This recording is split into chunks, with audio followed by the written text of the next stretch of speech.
Om Tare Tu Tare Tu Re Soha.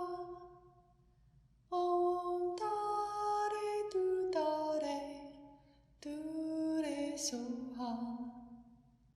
Om Tare Tu Tare Tu Re Soha.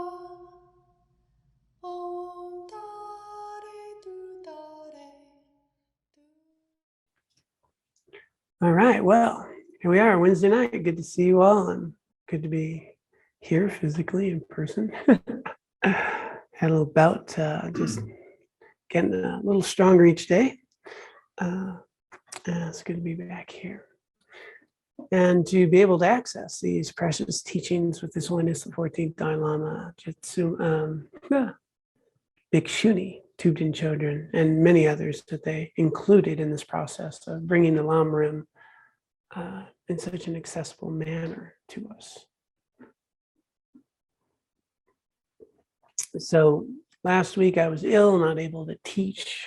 The week before that, we wrapped up the first section, and we just put our toe in the water here on the second section. And that's where we're at, and that's where I'd like to pick it up here.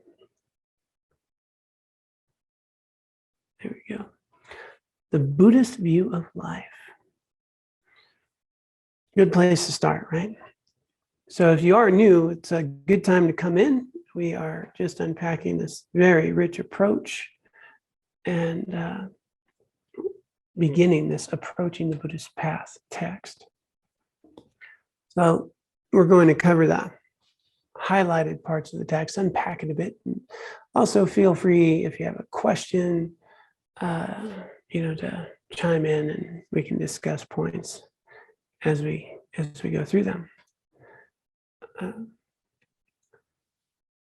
Our mind determines our state of existence. Sometimes, the mind stained by affliction. Sorry, I've got a bunch of spots in front of my eyes, so I'm struggling to read a bit here, but I think I can do this. Is being in samsara. Okay. Someone with a mind stained by affliction is a being in samsara. So that's the definition. I'm in samsara, my mind is stained.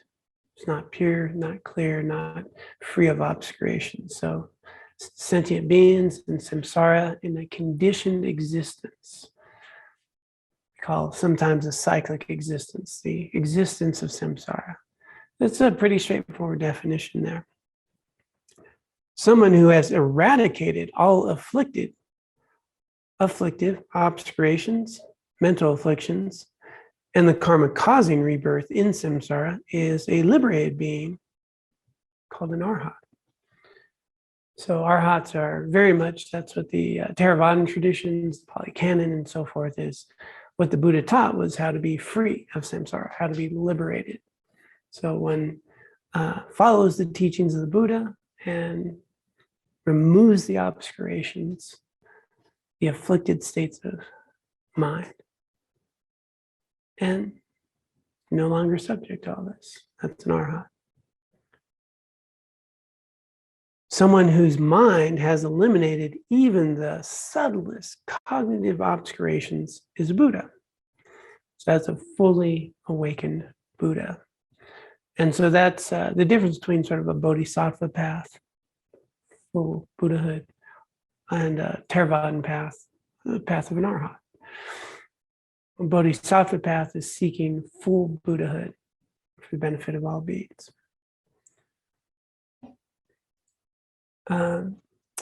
This is determined by the extent to which the person's mind has been purified.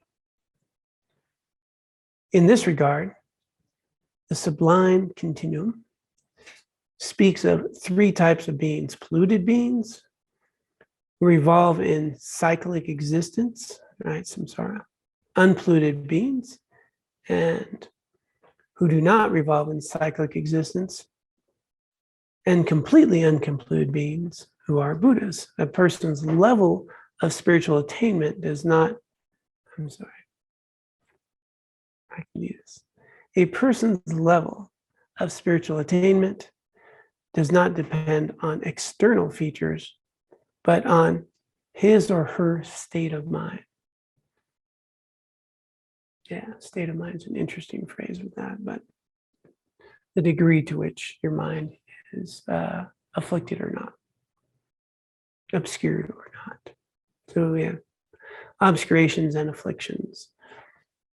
And so that's really valuable to know from a Buddhist perspective. What's our primary thing? It's mind. It's mind. It's not, we don't evaluate people by anything other than how obscured or not obscured your mind is. Your experience is the way that one may gauge that.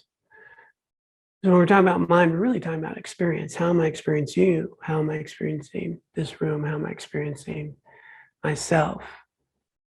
This experience that that my consciousnesses are bringing to mind, my hearing, my sight, my smell, the data that's coming in, how am I experiencing it? And how I'm experiencing is always going to be a very subjective thing. And it's not an inherently objective experience that we both can have, right? Because it's subjective and individualized. Like I could even relate to exactly like maybe you being happy, and I know what happy feels like, but I won't know your happiness, right? I can't directly experience your happiness. I can relate to it. And, but it's always going to be your experience. I'm going to have my experience of it. And so how I'm experiencing this room, how all of you are experiencing this teaching, all of that's going to be relative to your degree of purification of mind, your conditioning of mind, the karmas that have created the conditions for you to choose to even be listening to a teaching. And all of you are experiencing a different John right now. And so Buddhism essentially is the whole path is how do I purify the mind? How do I see clearly without obscuration? So it's kind of a nice, real clear starting point. I think that's pretty straightforward. Now, anyone in samsara has a mind that has afflictions, obscuration, and obscurations, karma and clashes. We're conditioned by that. So we don't quite see things as they are. It's always filters.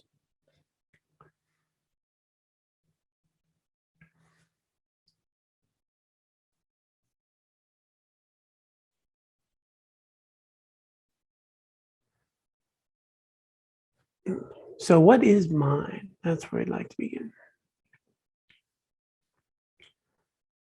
And we'll start with, as long as bringing up this idea of how science approaches mind. So we have a lot of technology today, and there's a lot of interest in neuroscience, but there's a big difference in neurons and the mind. So he's going to highlight a few things here. Science lacks a cohesive concept of mind, its nature, causes, and potential. And while there are many books about the anatomy and physiology of the brain, the mind is rarely mentioned. So what we can glean from that right off the bat is Buddhists, when they're talking about mind, are not talking about the brain. And it's been very difficult for neuroscientists to talk about mind. There is now, due to the interactions with mind and life conferences, interface of quite a few now neuroscientists that are starting to talk about mind and consciousness separate from the brain. So for so many years, a lot of people just think it's an emergent property of the brain. And now a lot of neuroscientists are starting to really get that doesn't quite add up. So we have a mind we have a brain, and they're correlated, right? They're correlated very, very much. You can think something, and brain gets activated, and we can measure those correlates. I can alter the structure of my brain. I can consciously bring to mind, habits, thoughts, and things to do again and again, and consciously restructure my neural pathways. They're correlated. But when they try to measure consciousness or the mind, not many tools for that. Nowadays, many people who think about the mind explain it in terms of material phenomena, like the brain. Neurologists portray it in terms of the actions of neurons, especially those in the brain. Behavioral psychologists want to pronounce it clearly without all these spots in my eyes so that we have a good podcast. So let me try this again. Behavioral psychologists describe it by referring to a person's deeds and speech. So another way of measuring.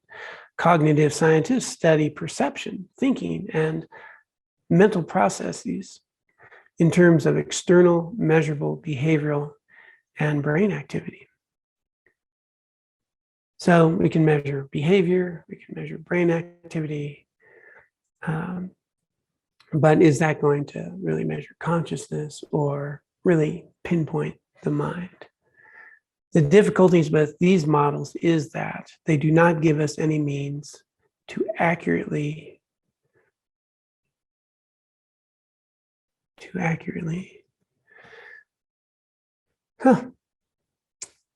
is going to be a fun night. To accurately or deeply, come on, clicker, understand experience. So here's the difference. What are we measuring? Are we measuring neurons? Are we measuring chemicals, electricity? Are we measuring behavior? Or are we measuring experience? How am I experiencing this world? How am I experiencing my little hot water here?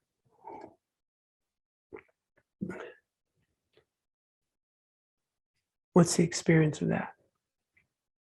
Scientists may tell us all about the neural events in the brain, the hormonal reaction that accompanies compassion or anger, and people's behavior when they're angry.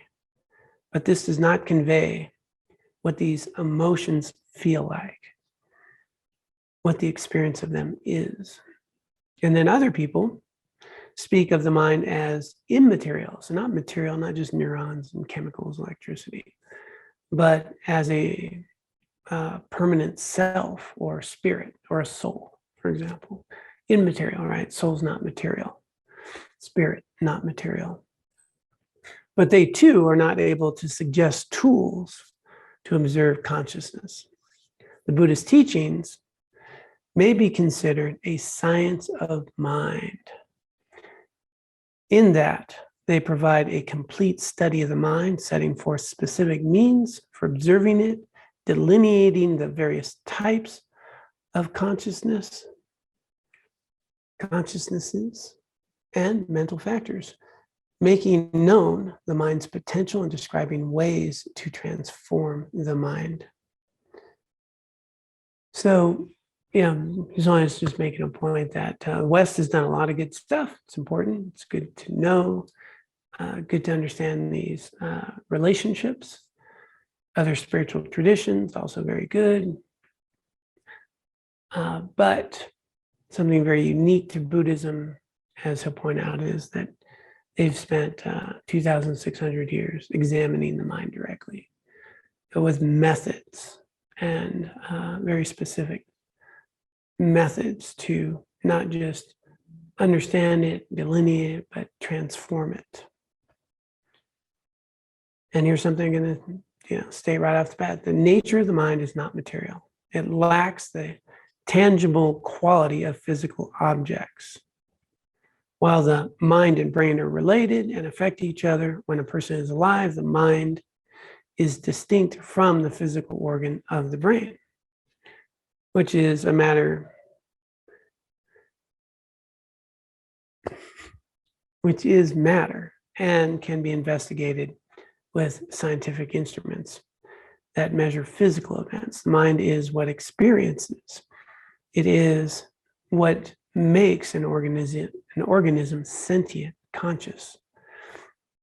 Those of us who have sat with the body of a deceased loved one know that while his or her brain is still there, something else is missing. What is no longer present is the mind, the agent that experiences what life presents and is the essential differentiating factor between a corpse and a living being. All that to say something that, people just don't forget, my mind, we point to the brain. There's these assumptions about mind, assumptions about the brain. And even in relation to the body, consciousness is throughout the body. Consciousness is not limited to a brain, right? And so understanding that there can be a brain sitting on a counter, but a mind isn't necessarily there. It's very clear these are different things. And what he's going to point out here is that Buddhism has a 2,600-year set of practices and skills that have been refined. And here's something I highlighted. I just think, just pretty straightforward about Buddhism. Every topic in this series relates to the mind.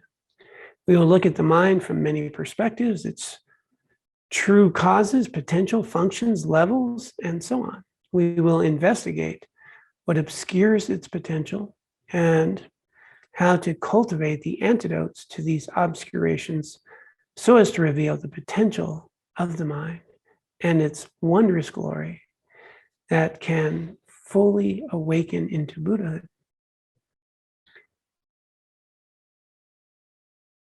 And so this is why Buddhism is called an inside job, like an insiders, even as Buddhists are insiders. The way that one begins to explore the mind is not with tools outside, it is with direct experience. And so all of the tools of Buddhism are about how we can directly know and experience the nature of mind itself. And how we can work with the factors that obscure the potential of the mind.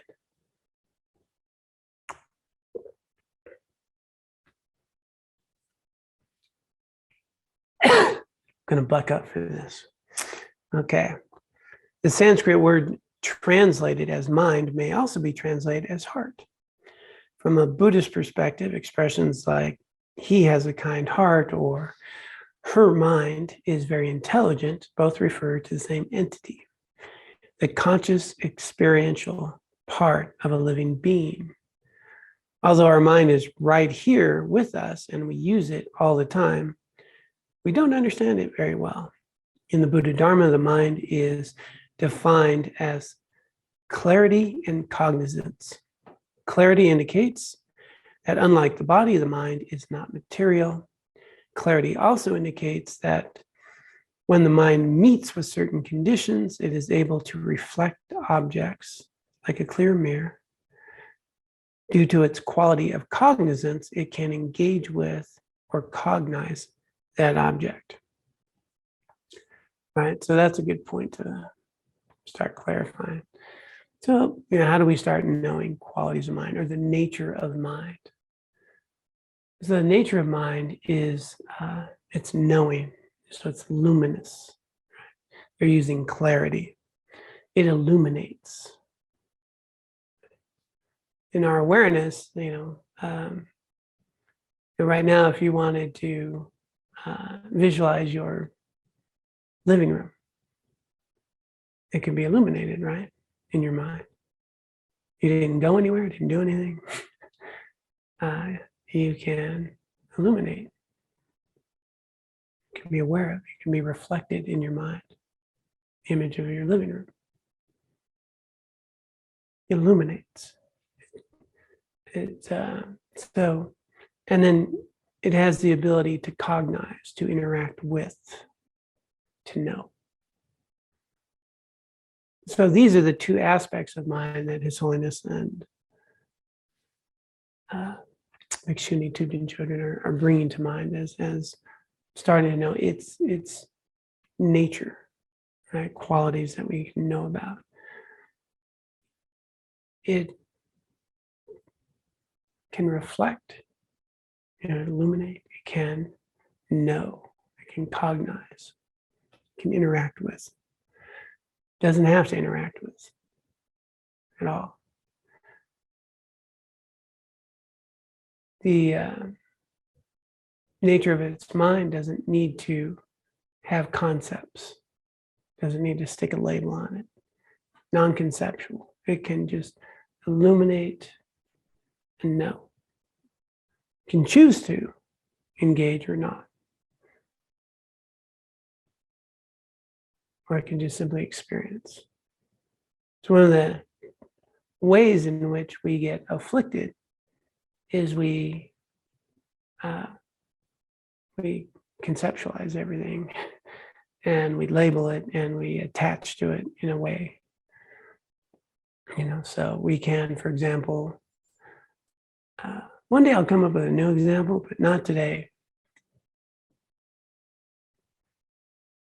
So I can be sitting here and, my mind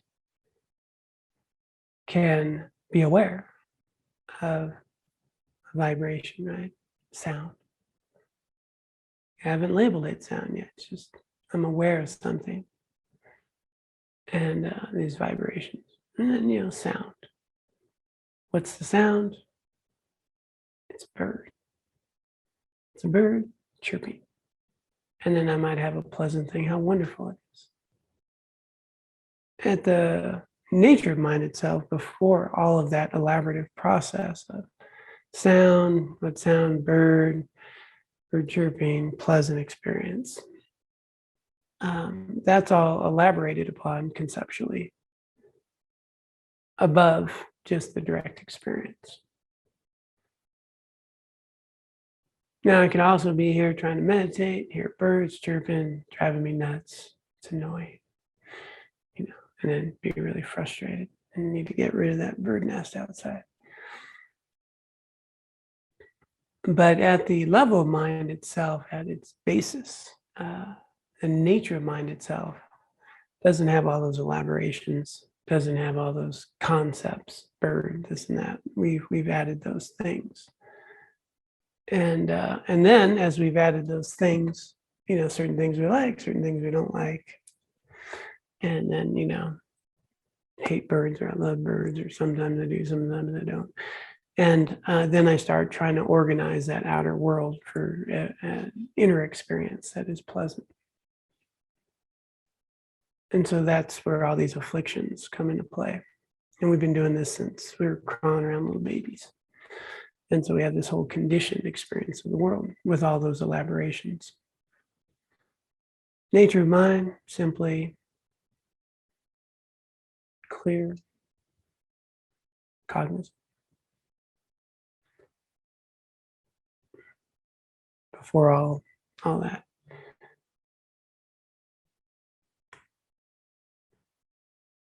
Now he's going to make this other point here, and this is one of the most beautiful points. From our own experience, we know that our mind changes moment to moment. The quality of changeability indicates that it is under the influence of causes and conditions. Each moment of mind arises due to its unique cause. Previous moment of mind.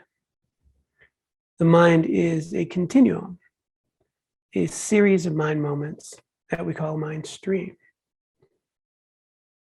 Each being has his or her own mind stream. Mind streams, or parts of individual mind streams, don't merge because the mind is influenced by other factors and changes in each moment. When the appropriate conditions are present, mental transformation occurs. A mind that is flooded with disturbing emotions can become one that is peaceful and joyful.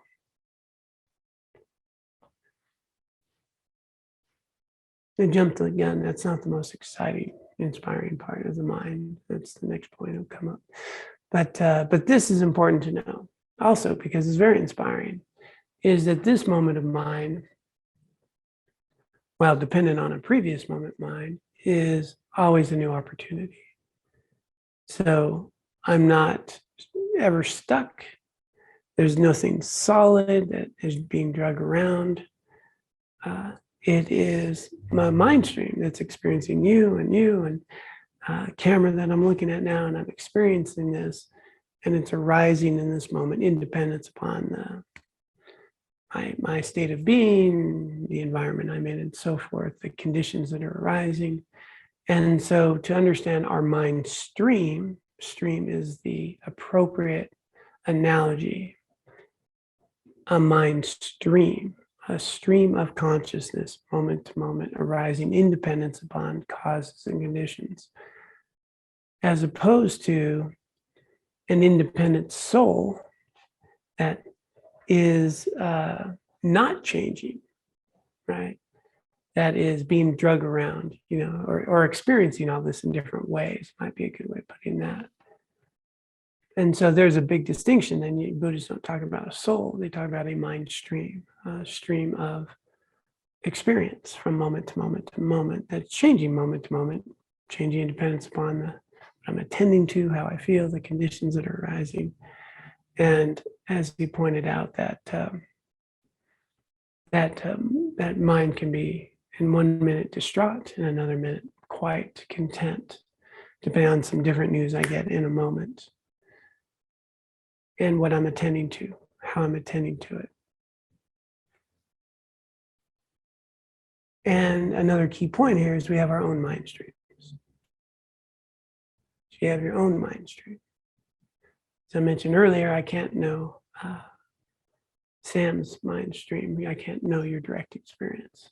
I can relate to similar things, but I can't know your mind stream. You've got yours, everybody's got theirs. And we have obviously karma and things that allow us to cohabitate and have collective experiences in different ways, but yours will always be uniquely yours. You'll always experience even the same cup of, or same pot of coffee with two different cups will have two people taste it differently. And that's always going to be unique, subjective to you. Which I think is really, right there, pretty empowering, that I'm not stuck. I'm not stagnant. I'm not, I'm always becoming. Always becoming. Here's a new moment, becoming. And so these current moments are going to create conditions for future moments.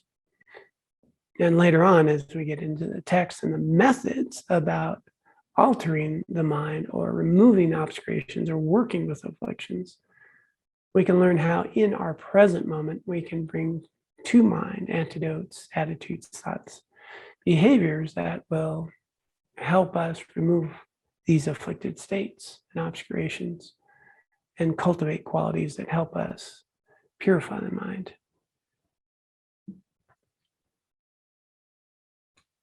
And just pause there in case anyone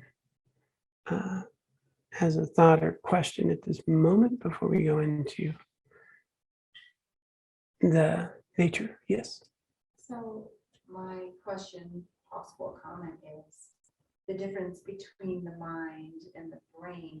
What happens when you're specifically using part of your brain, like your memory, or your, the campus, just put a label on it, but those causes and conditions that you're experiencing as part of your memory, maybe with a bird, or maybe as a child with a large dog or something that frightens you. Mm-hmm.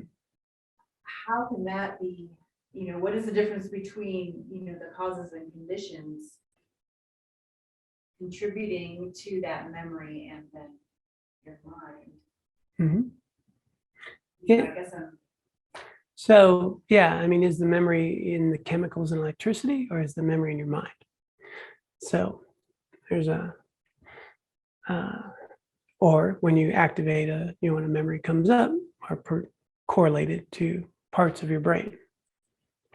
So, mind being arising moment to moment, dependence on causes and conditions, will be helpful. Probably, I did just post a video by Jetsuma Tenzin explaining 8 consciousnesses from the Yogichara system, which might help very much here.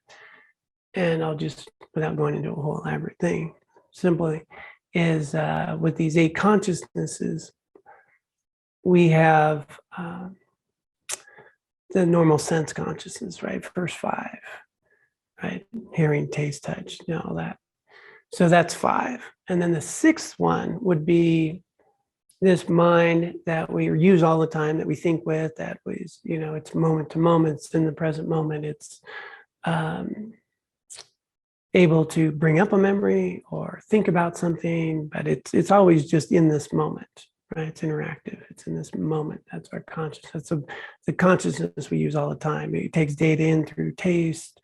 I don't know why I did that for taste. I should have done that for taste, but I think I'm reaching for something to eat. And so we get this data input, whether it's through the other senses, and then the 6th one is the one that we use all the time to interpret data, to interact with my experience. And then we're going to just skip from 6 to 8. So 8 is what we call a store consciousness. Store consciousness is everything. That is every memory, thought, experience, everything you've ever in your life. And in Buddhism, that would extend multiple lifetimes. So all the karma, all the imprints, everything there, all your memories, it's all there in store consciousness. And that's not in the brain, especially from a Buddhist point of view, because when your body's gone, all that's still going to be interactive. But let's just keep it to this one. And then within the system, that store consciousness, if we're just focused even on one lifetime, everything's there. All the data's there. It's all there. And so the 6th one can, draw up a memory, interact, and then the correlation between a damaged brain that would not be able to access that, right? There'll be a correlate, right? Damaged part of the brain. Now there's an inability maybe to access some of those things. But again, they're just saying they're 2 different things. And it's pretty straightforward to say we can have a brain here and not have consciousness here, right? I can put a brain here that no conscious. So they're just 2 different things. And then, as this unpacks, they'll talk about how they may relate as well. But they're very related, right? We can think something and activate aspects of our brain. They're correlated. Okay, Carla. Hello. Hello. So I think that kind of answered my question, a couple of questions, but is mind synonymous with consciousness then? Well, I just talked about 8 consciousnesses, though. Yeah. And so it requires mind as a conglomerate of those 8 consciousnesses. So mind must have sense faculties, the first 5 consciousnesses, in order to exist. Not in order to exist, because you exist with or without your body from a Buddhist perspective, the mind. So again, coming back to the very opening, was our very experience of existence is dependent on our state of mind. And so here, using mind as how I'm experiencing what I call life. And so within that, I'll have different consciousnesses. And as you pointed out, we need certain things to even have those sense consciousness. Like if I can't see, I'm not going to have, the sight consciousness. So they're using mind as the sort of the container within which different degrees of levels of consciousness can exist. Okay. And based on our state of mind is the degree of our spiritual development in terms of knowing ourselves and our experience. All righty. Clear as mud, right? I've always kind of struggled with trying to really piece out what mind is, in relationship to the brain, which I think that I got that one figured out, but how it relates to other terms that are very similar, like consciousness. But I think, okay, the container within which the consciousness is. Yeah, and here more specifically, just think of your experience. He's really directly tying that to how you experience everything, right? So the mind illuminates and cognizes. Okay. And within that, like we have a stored consciousness and we have our sort of working conceptual consciousness. The seventh one is that which, that little thing that says, I am, exists. Ego. Yes. How quite you present this. I used to work on in surgery, a transplant unit, and they would be transplanting organs and people supposedly brain dead. Quite scientifically have done all the work and it would declare brain dead. But I personally had to stop doing it because I felt I was experiencing something else, like beyond brain, that there was something else still there. Mm-hmm. And in raising a different religious upbringing, I said, well, the soul is still there, and I'm not going to shut this machine off or whatever. But now I'm thinking,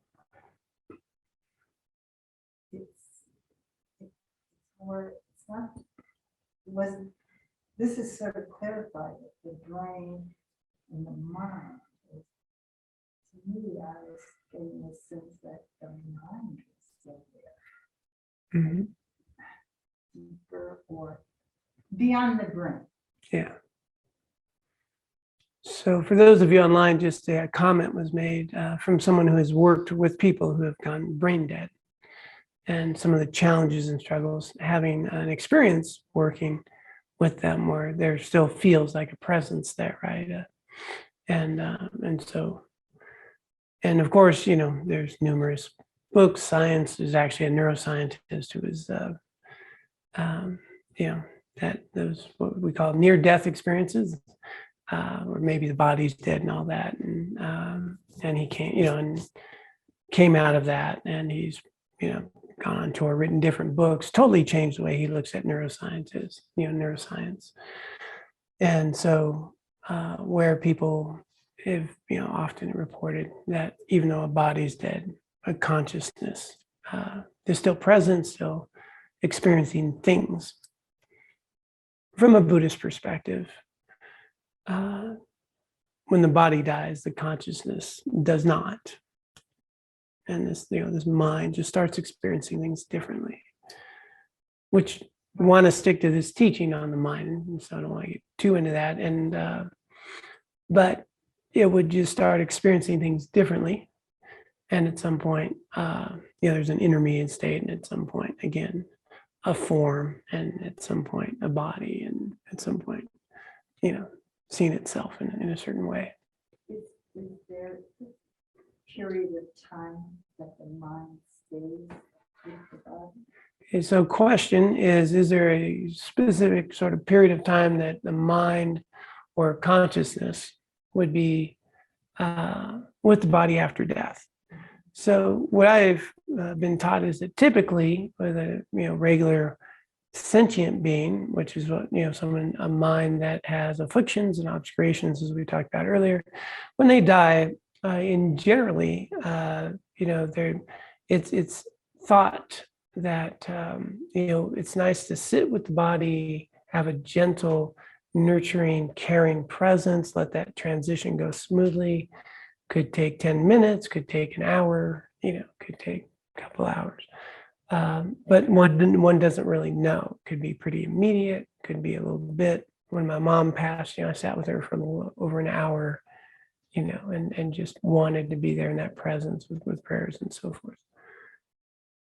A realized being, or someone with some attainment, that's a whole nother story. But like with my teacher, they're in meditative state, body dies, they stay in meditation. My teacher was in meditation for 3 days beyond the death of his body. And, when his consciousness finally left, big rainbows over the center and all that. And, his body didn't deteriorate, didn't, any of those things that would normally happen at the time of death, other than he was dead, no pulse, no heart rate, none of that. So that's part of the trainings that, teachers get involved with, which is how to maintain an awareness of your consciousness as your body dies so that you can be conscious through the process beyond that.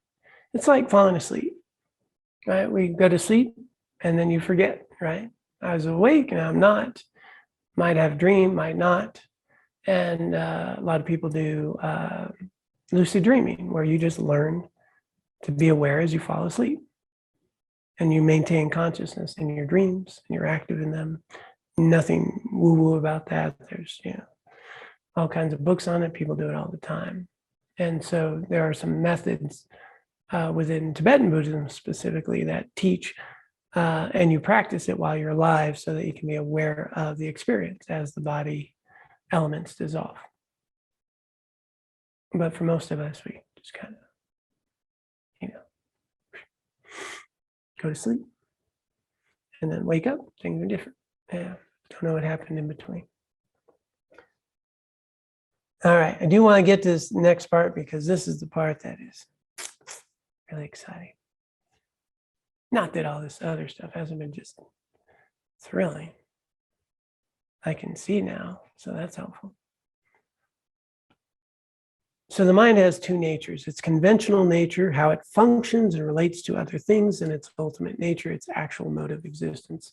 In Buddhism, we talk about two truths: relative truth and ultimate truth. So relative truth is this functional experience I'm having, and the world that we live in, and pretty appropriate to say, my name's John Bruna.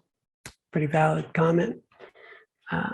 Try to look for where John Bruna exists, or how he exists, or how you identify and what the qualities of John Bruna is. It's going to be very difficult ultimately to find John Bruna. But on a relative level, very functional. I'm in this body, I'm talking to you all, and got an ID to prove it, So the mind's the same way. Relative, how we function, how we relate in the world, how it's used, and its ultimate nature. But we're talking about its nature. The conventional nature, its clarity and cognizance, may be compared to pure water that is free of contaminants. So you have a nice, pure, clear, crystal clear water. When dirt's mixed with the water, its pure nature is obscured. Right now it looks like dirty water. Although it's still there, right? The water's still there and there's dirt in it. Sometimes the dirt is stirred up and the water is more obscured than at other times. Sometimes the dirt settles and you can see it clearly. But no matter how much dirt is in the water, it is not the nature of the water. The water can be purified and the dirt removed. Right? So the mind stays pure. The mind gets obscured with dirt, with afflictions, with concepts, with that obscures the mind. But the mind, that can all be removed. Similarly, the mind is even pure when it is obscured by afflictions. Sometimes our mind is comparatively calm, and other times it's agitated by anger or attachment. These afflictions are temporary. Someone may be upset in the morning and relaxed in the afternoon. While the mind stream endures anger, is not always present. Right? So the mind stream endures, anger is not always present in it. This is because anger and other afflictions have not entered the nature of the mind. They're just being reflected by and experienced with the mind. But the base nature is that it can be removed, right? Anger is not always present, kindness is not always present. These things come and they go. The mind might be colored by different emotions at different times. Anger and loving kindness are opposite.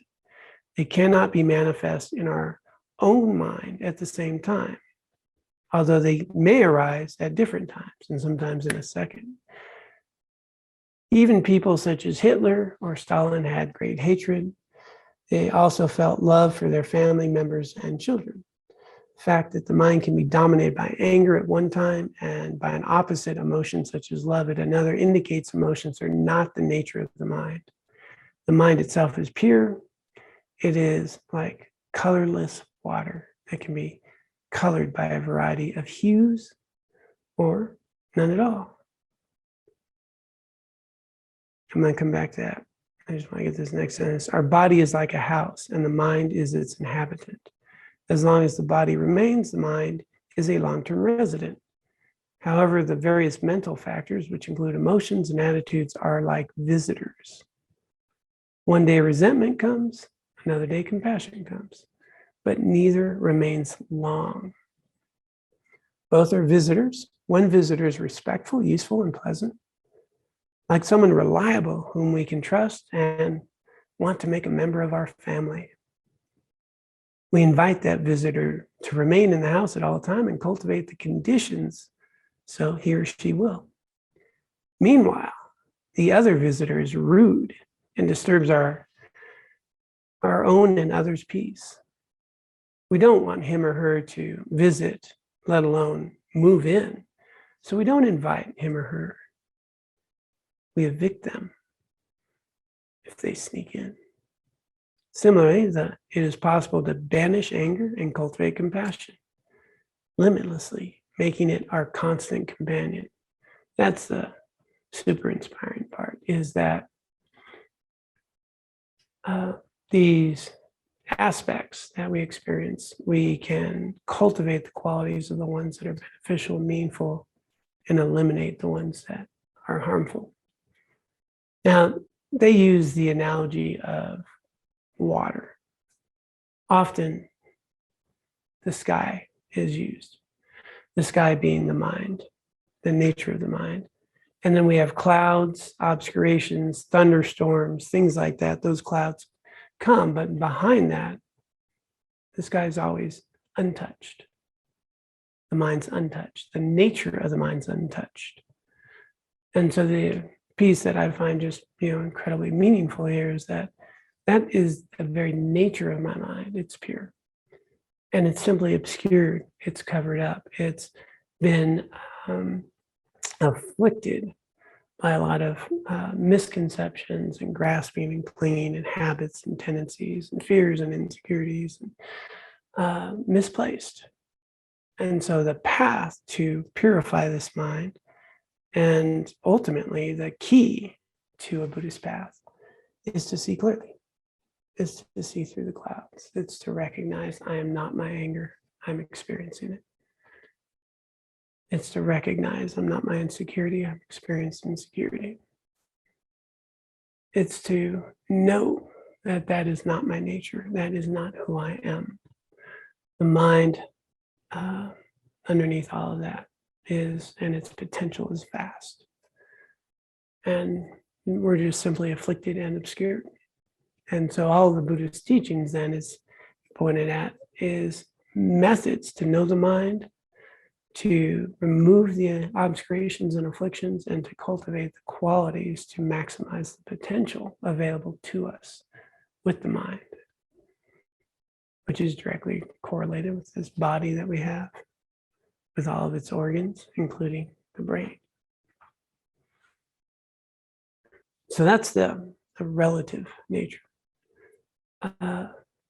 Next week, he's going to unpack the ultimate nature, which we'll get into emptiness, which we, tap into all the time. So I think that's a good place to pause. And the big takeaways here is to start to differentiate between experience and mind. So mind and experience is what we're looking at, as opposed to the organs and the correlates and the other things, the inputs that we get. And understand that our experience is this very subjective one. And how we're experiencing anything is always going to be through my mind, whether I'm asleep or awake. This is always going to be the primary factor. And we can experience that. Last week, 2 weeks ago, I guess, we talked about noting how if you change your perspective on any given situation, you'll change your experience. And now we know the capacity of the mind to dial my,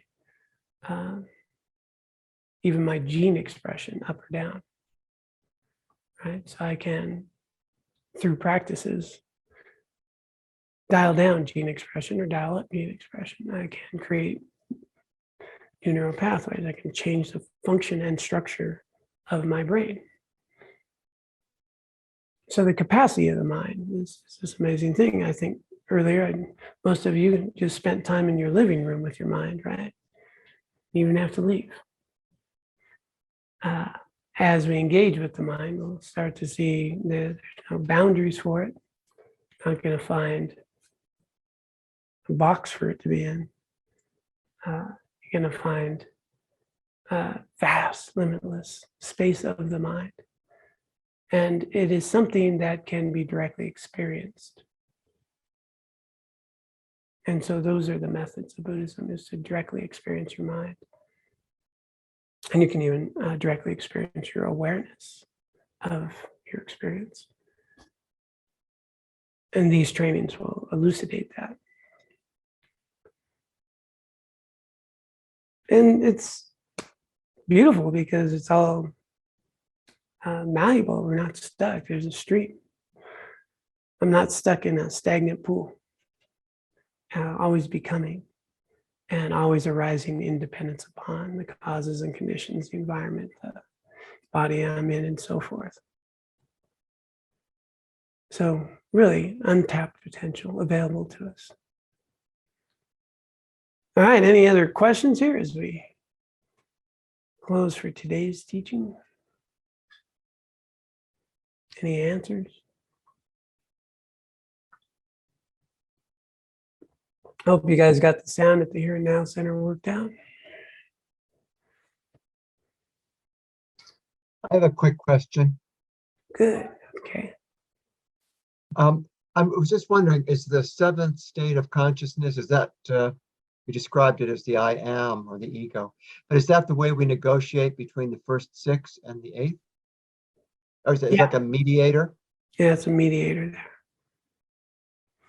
And at some point, ultimately, liberation is we transcend all of that, cut through, and become liberated from even the stored consciousness. Because we're much more than this. This is this type of mind that we're talking about with these eight and with that stored consciousness is all within samsara.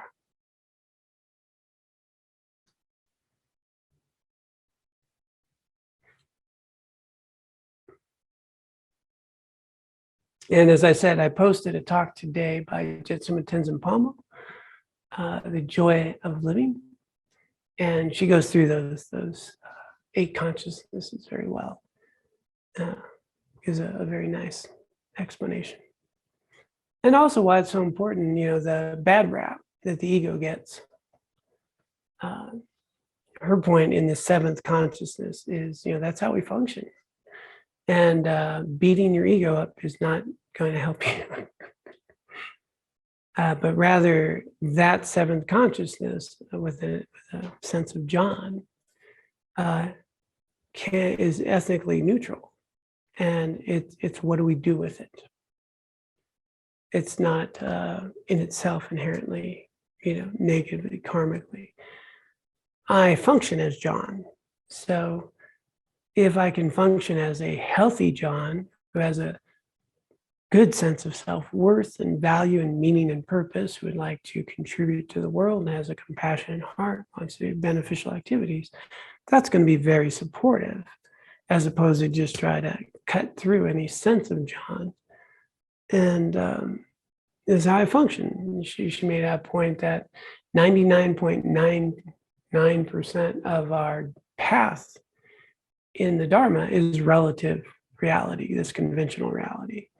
And to try to live outside of that is not going to be very helpful. And then you're going to beat yourself up and, beat down an ego, as opposed to celebrate the fact that you have a sense of consciousness that can use this life in a meaningful way and cultivate the qualities of loving kindness and compassion and wisdom in ways that are meaningful to help really plant the seeds of understanding and a path that would arise for some greater wisdom to understand ourselves and our experience. And so very important consciousness.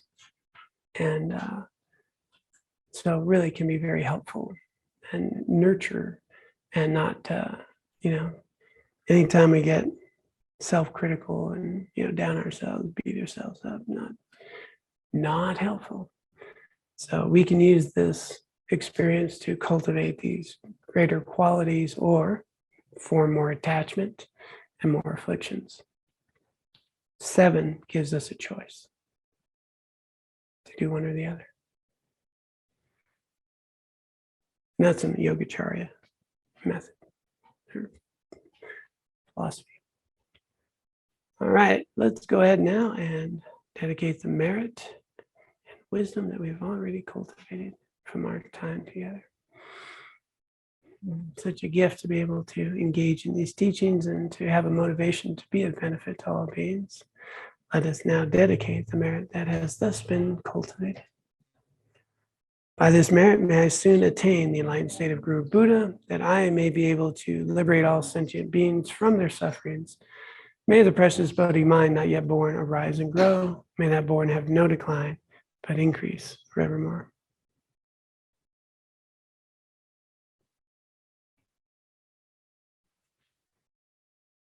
All right, well, thank you all so much. Those of you physically present and those of you online, those of you at the Here and Now Center.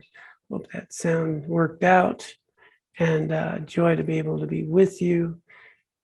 And please let me know if we can ever be of help. Again, I apologize a little bit for the blurry vision and so forth, but hopefully we made it through clear enough. All right, be well. Lots of love to you all. Thank you, John. Dare do re so ha. Om dare do re so